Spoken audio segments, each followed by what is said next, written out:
The doorbell above the glass entrance chimed softly as Ethan Caldwell stepped into the boutique, a man whose presence could silence a room. He had come to buy a rare diamond ring for an upcoming gala, but the moment his eyes met hers, time stopped. The young woman behind the counter, her posture, her eyes, the gentle curve of her smile, she looked exactly like his ex-wife, Alyssa, the woman he'd lost years ago and never stopped thinking about. His breath caught in his chest, his heart thudded once, hard, like the echo of a memory he'd spent years burying. For a second, he thought he was seeing a ghost. But ghosts don't hand you jewelry boxes with trembling hands.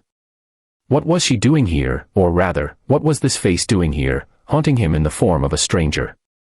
The millionaire, known for his composure and confidence, found himself speechless, frozen in disbelief. And as she looked up at him, offering a polite smile that didn't recognize him, Ethan's world tilted on its axis. Something wasn't right. The timing. The resemblance.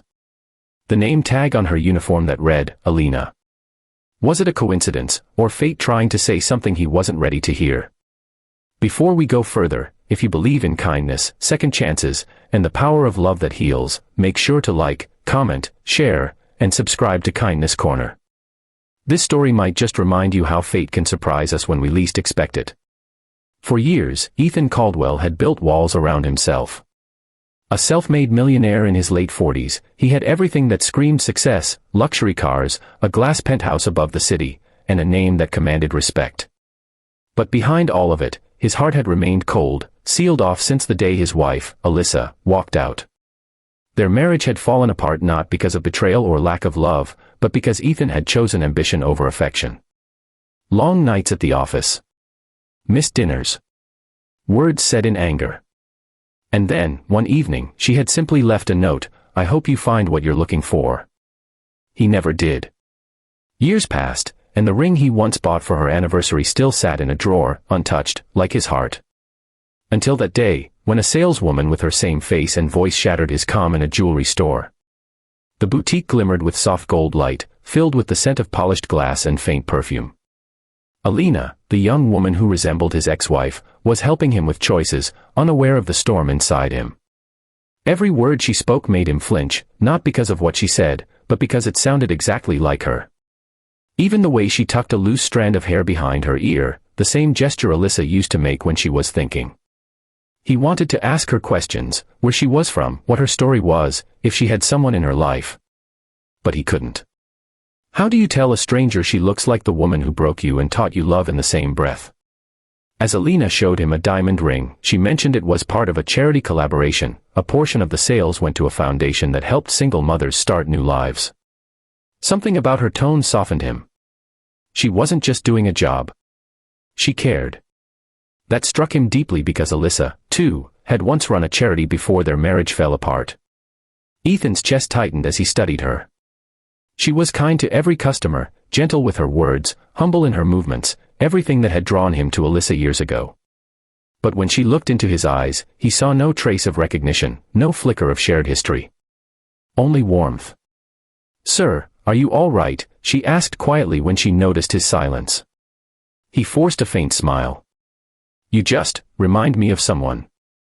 She smiled politely, used to hearing such things, and continued packing the ring. But Ethan lingered, unable to leave. He noticed a small photograph tucked under the glass counter, a picture of Alina holding a little boy. Something in that image tugged at his soul. He hesitated, then asked softly, "Your son?" Her expression brightened. "Yes. His name's Noah.